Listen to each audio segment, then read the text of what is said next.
শুভেচ্ছা সবাইকে যারা শুনছেন। মূলত আজকে দুটো শব্দ নিয়ে কথা বলতে চাই। প্রথম শব্দটি হচ্ছে ক্ষমতা এবং দ্বিতীয় শব্দটি হচ্ছে দায়িত্ব। এই শব্দ দুটির সঙ্গে আমরা সবাই খুব ভালোভাবে পরিচিত এবং বিশেষ করে এই ক্ষমতা শব্দটি ব্যবহৃত হয়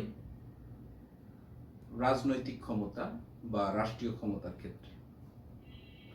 তো এই আলোচনাটি শুরু করার আগে বর্তমান যে অন্তর্বর্তীকালীন যে সরকার রয়েছে সেই সরকারের প্রধান ডক্টর মোহাম্মদ ইউনূস এ পর্যন্ত জাতির উদ্দেশ্যে দুটি ভাষণ দিয়েছেন। তো সে ভাষণে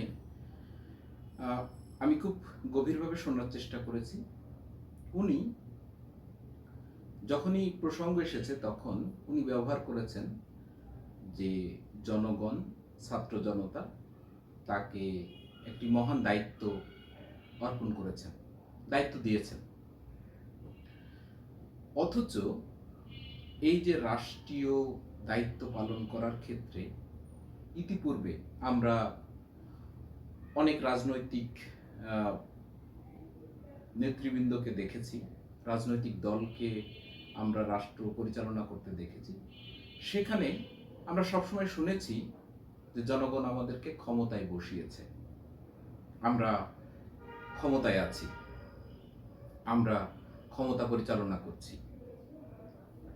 কিন্তু আমার প্রশ্ন, বিশেষ করে যারা সংবিধান বিষয়ে অভিজ্ঞ, যারা সচেতন নাগরিক, যারা রাষ্ট্র পরিচালনার কার্যক্রম গভীরভাবে পর্যবেক্ষণ করেন, এই বিষয়ে যারা অভিজ্ঞ, তাদের কাছে আসলে আমার জানতে চাওয়া, আমার ভুলও হতে পারে, আমি আমার ক্ষুদ্র জ্ঞানে আমি যতটুকু জানি, আসলে জনগণ কোনো রাজনৈতিক দলকে অথবা কোনো ব্যক্তিকে আসলে দায়িত্ব প্রদান করে, রাষ্ট্র পরিচালনার ক্ষেত্রে দায়িত্ব প্রদান করে, কোনোভাবেই আসলে তাদেরকে ক্ষমতা দেওয়া হয় না।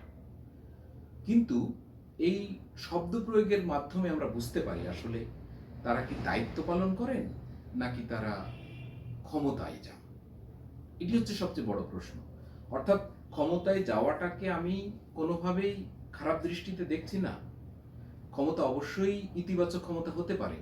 একটি মানুষ তার সক্ষমতা, তিনি পারেন, তিনি জানেন, তিনি করেন, এগুলো অবশ্যই অবশ্যই ক্ষমতার অংশ। এগুলো ক্ষমতার এক একটি উপাদান। সেগুলো অবশ্যই, সেগুলোর সম্মিলিত রূপ হচ্ছে ক্ষমতা। সেটি নিয়ে আমার কোনো দ্বিমত নেই।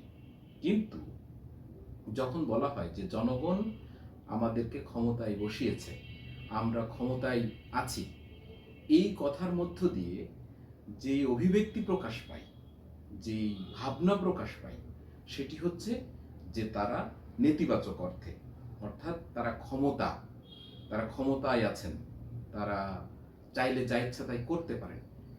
কিন্তু যখনই তার বিপরীতে বলা হয় যে আমরা আসলে দায়িত্বে আছি, আসলে জনগণ আমাদেরকে দায়িত্ব দিয়েছে, আমি এই রকম একটি পদে আছি, এই পদে আমি দায়িত্বে আছি, আমি এই জনগণের এই কার্যক্রমটি করার জন্য দায়িত্বে আছি, দুটো কিন্তু দুইটি অর্থ প্রকাশ করে।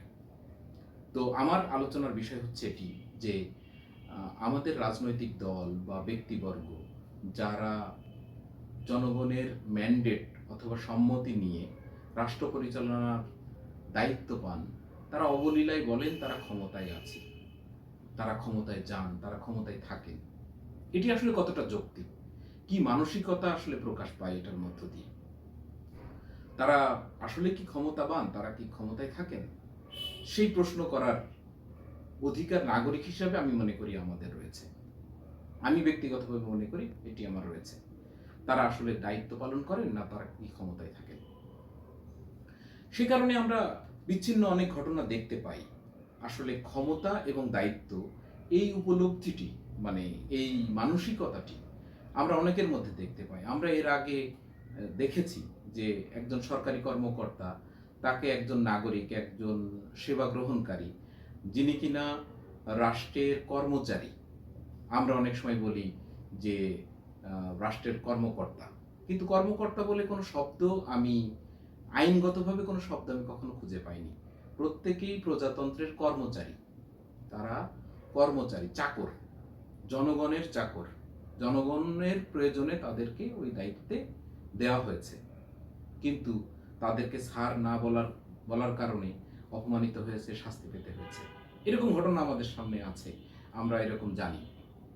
তার মানে হচ্ছে এই যে ক্ষমতা এবং দায়িত্বের যে মানসিকতা, সেই মানসিকতা থেকে আসলে বের হতে পারেনি। এটার সবচেয়ে বড় কারণ আমি মনে করি জনগণ, অর্থাৎ দেশের নাগরিক। নাগরিকরা সচেতন নয়। নাগরিকরা আসলে তাদের যেই দায়িত্ব, নাগরিকের যে দায়িত্ব, নাগরিক যে মালিক, সেই দায়িত্ব থেকে তারা ভুলে যান, সেই দায়িত্ব তারা পালন করেন না। সেই দায়িত্বের সেই মালিকানা বোধ তারা অনুভব করেন না। সে কারণেই যাদেরকে আসলে আমরা যাদের চাকর হওয়ার কথা ছিল, তারা মালিক বনে যান, তারা মালিক হয়ে যান, তারা মালিকের মতো আচরণ করেন আমাদের সঙ্গে, আর জনগণ আমরা হয়ে যায় চাকর। ফলে এই শব্দটি, এই মানসিকতাটি আসলে দীর্ঘদিন ধরে টিকে আছে। জনগণ যদি সচেতন হতো, জনগণ যেটা আমরা বলি ইংরেজিতে যেটাকে বলে সিভিক পার্টিসিপেশন, অর্থাৎ জন অংশগ্রহণ যদি থাকতো এবং জনগণ যদি সচেতন হতো, তাহলে বোধহয় তারা এই কথাটি বলতে পারতেন না এবং সে আচরণটিও করতে পারতেন না যে তারা ক্ষমতায় আছেন, তারা দায়িত্বে নেই।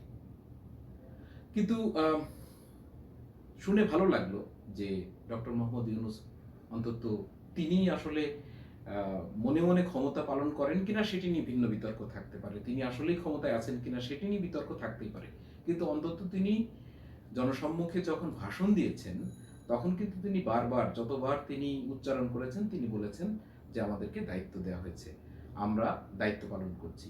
আমি এছাড়া প্রধান উপদেষ্টা ছাড়া অন্যান্য উপদেষ্টাদের মুখেও একই ধরনের কথা শুনেছি, যেটি আসলে শুনতে ভালো লাগে। নাগরিক হিসেবে আমরা এটি শুনতে চাই, আমরা আপনাদেরকে দায়িত্ব দিয়েছি, অর্থাৎ জনগণ আপনাদেরকে ম্যান্ডেট দিয়েছে, সম্মতি দিয়েছে, আপনারা ওই দায়িত্বটি পালন করবেন, আপনারা কোনোভাবে ক্ষমতায় নেই।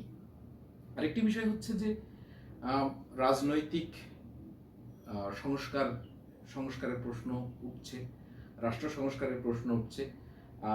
নতুন বাস্তবতা বা পরিবর্তিত পরিস্থিতিতে রাজনৈতিক দলই হয়তো ক্ষমতায় যাবেন, মূলত দায়িত্বে যাবেন, রাজনৈতিক দলই মূলত দায়িত্বে যাবেন। তো যারা আসলে দায়িত্বে যাবেন, আমরা জনগণ হিসেবে খুশি হব যদি আসলে আপনারা সত্যিকার অর্থে দায়িত্বে যান এবং অন্তত মুখে অন্তত বলেন যে আপনাদেরকে দায়িত্ব দেওয়া হয়েছে, আপনারা ক্ষমতায় নয়, আপনারা দায়িত্বে গেছেন।